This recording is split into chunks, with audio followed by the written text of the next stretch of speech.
And now I would like to introduce our next speaker for our workshop two. Please welcome Mr. Gilberto Chona. He is an expert in urban development and regeneration and a senior specialist in charge of urban projects in North America. Please welcome Mr. Chona with a big hand. Thank you. Thank you very much for this invitation and for the hospitality in Seoul, in Korea. It's impressive. It's very humbling how you treat foreigners and how you have this spirit of collaboration and inviting so many countries to share these ideas. My presentation, to save time, I have to say, is very similar to the one that the World Bank made, with only slight minor differences. So I will go as quickly as I can in the interest of time. In the bank, we are the Inter-American Development Bank. What this means is that the countries who control the board of directors, who control the bank, the shareholders, are 50%, and they are the countries who receive the loans. So it's a small difference, an important difference. So the ones who get the benefits of the lending are the ones who control the lending. We have 48 member countries. Korea is one of them, China as well, and so on. So we are not only, our member base is not only Latin America and the Caribbean, but also all over the world. As I said, the Latin American and Caribbean countries control slightly more than half of the shareholding, so they control the decisions. We have our board of governors, which are consist of the ministers of finance of each of the 26 borrowing countries, and well, we have a bureaucracy, like a sophisticated, complicated bureaucracy, as a multilateral. But basically, we are a house with 3 doors. We have the World Bank, you can say, has 5 doors. We have only 3. We have public sector, we have a private sector, and we have a grant facility, which mostly works with private sector. How you can provide grants for private sector to create synergies with the public sector. We have a project cycle. We are always under pressure to deliver projects very quickly, to prepare a loan under a year, a project, and then we have like any multilateral and bilateral institution, we have problems trying to implement the projects in real time and on the ground in less than 5 years. So we go from 4 to 8 years, depending on the institutional capacity of the countries and so on. And we have a very clear focused strategy. Our main problem is to eliminate poverty in the region. Second to that, to deal with the gaps in total factor productivity, and also to create collaboration, economic collaboration between the countries, so you have more social and economic development. But we also are very, very aware that we live in a world with a significant gender inequality, and we are facing climate change, and then we have very important gaps in institutional capacity and human capital gaps. So we try to address this strategically throughout the projects that we finance.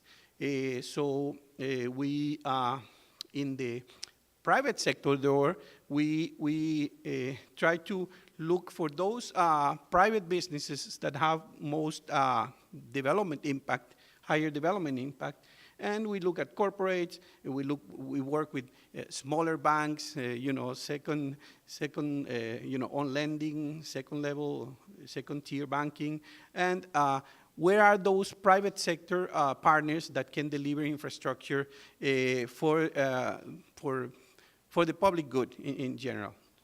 This private sector door or window is about $12 billion and has a significant portfolio ongoing. Our grant door tries to provide grants to the private sector so it can address the relevant issues, poverty, climate change.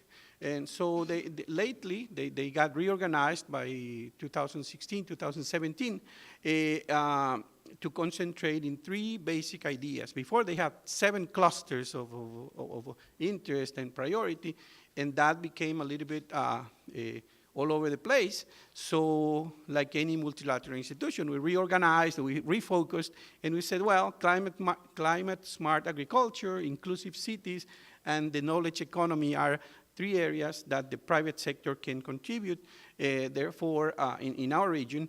So we direct the grants to the private sector in those areas. In very short numbers here, that's the sort of the size of the operation. You see historically about $280 billion in lending and guarantees. We have a sizable portfolio. We are increasingly, with the support of, for instance, China, Korea, and other donors, increasing significantly the number of grants we provide to experiment, to try, to invent, to innovate in many areas, as you will see later in my presentation. And we see here like a typical year, 2017, the lending is about $8 billion for the public sector window, the private sector, the grants in about 300 million, and only 84 million in grants for the private sector. But then more to the topic of conversation in this workshop, how do we look at territories? And how do we try to help territories, cities, provinces, subnational governments in managing urbanization? As probably you know, the Latin American region is the second most urban in the world, and it's growing, and the urban footprint grows faster than the population. So we have cities that are growing, and they are growing inefficiently. They are growing sprawling, and they are growing with significant inefficiencies and significant environmental risks. Cities that grow, we try to call them emerging sustainable cities. We have cities between 200,000 people and 2 million inhabitants that grow even at like 10% a year in the urban footprint. So in 7 years they will duplicate the size. So we have these living cities, very fast growing cities that we have to deal with as clients. So what do?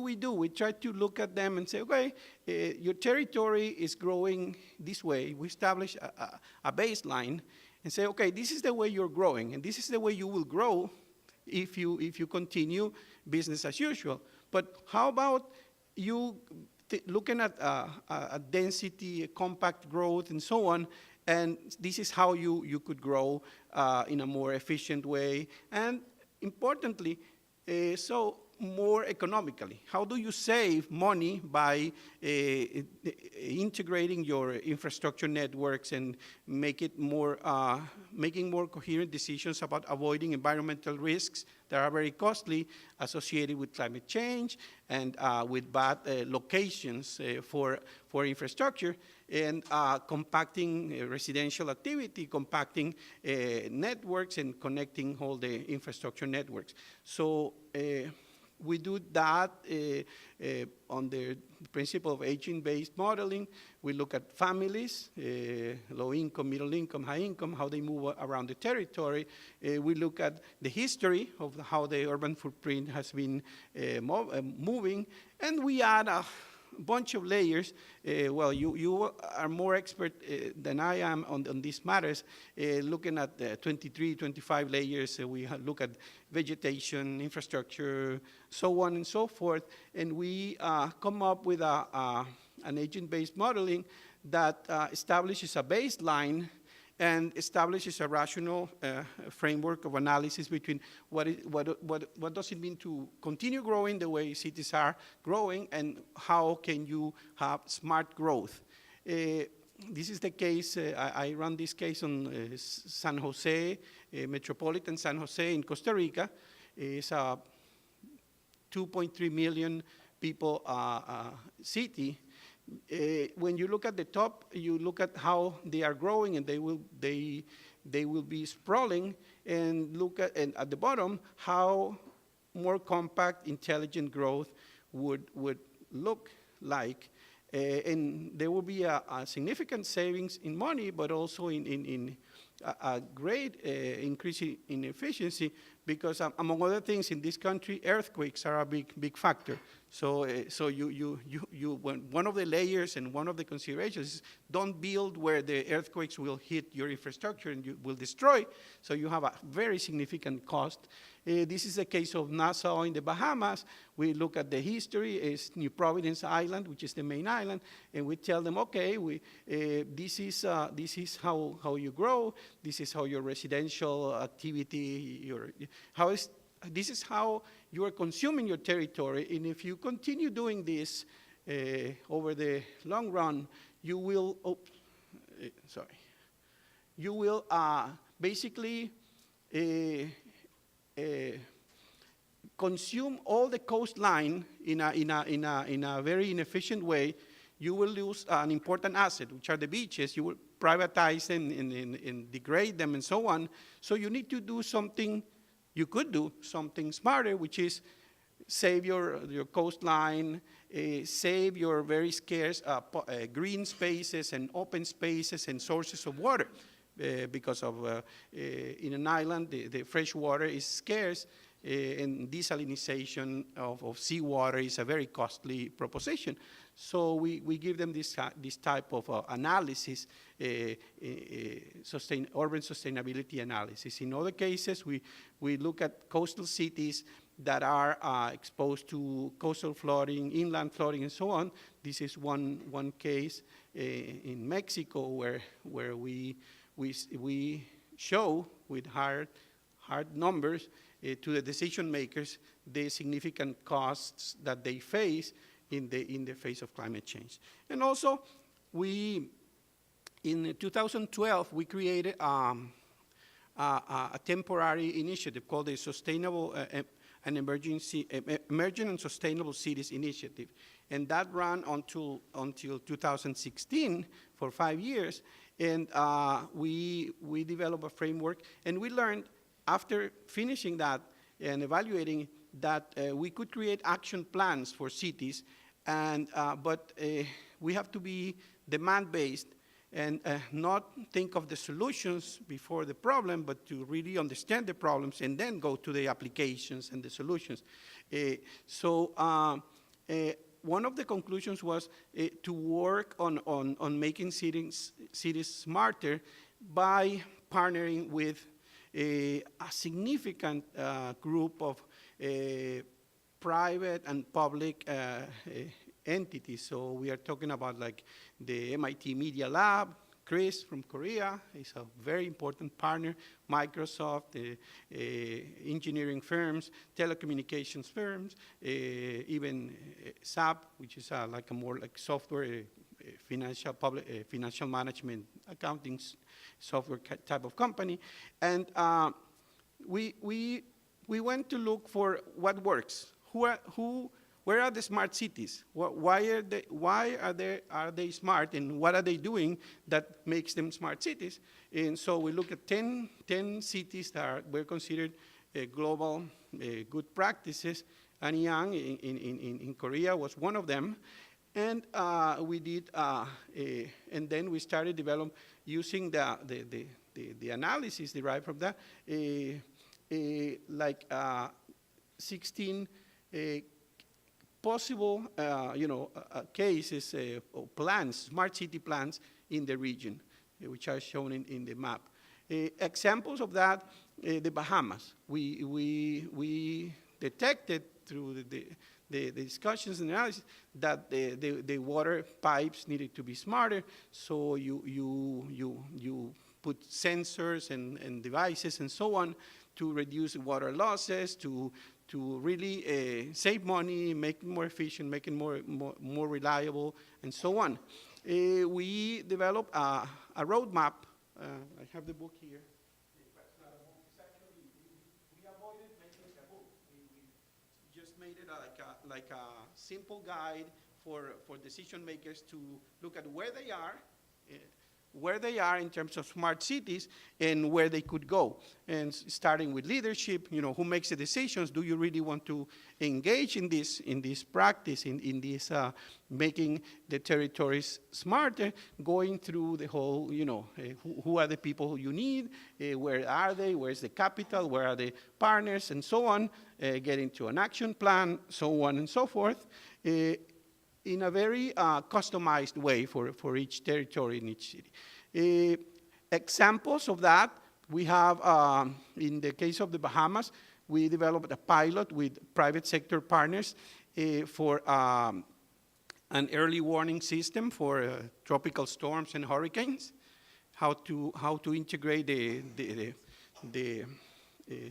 mobile devices, texting, voice, and so on, social media and so on, which are the things they really use, they actually use, with different types of partners in the media and so on, a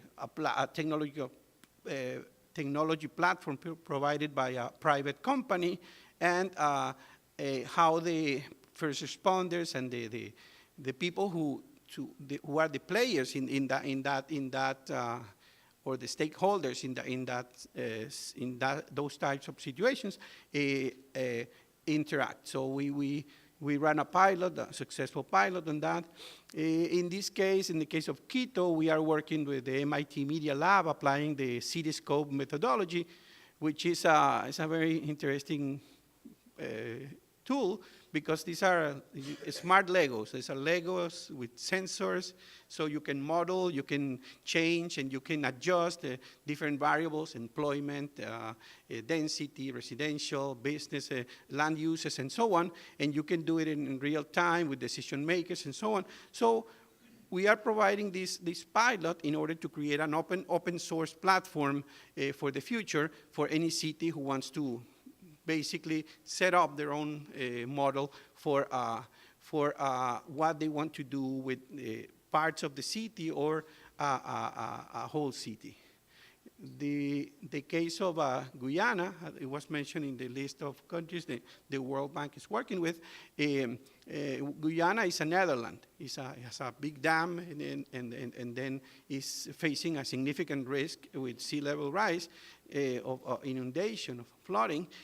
And we are supporting how to understand the consequences of those things, of those phenomena, and then how to address using hard data and good mapping and so on, and running different scenarios about that. We do other softer things like soft mobility, like bicycles and self-mapping using mobile devices and so on by the users, and connecting companies with the NGOs, with the citizens and so on, to produce intelligent mobility solutions for cities like Rosario in Argentina.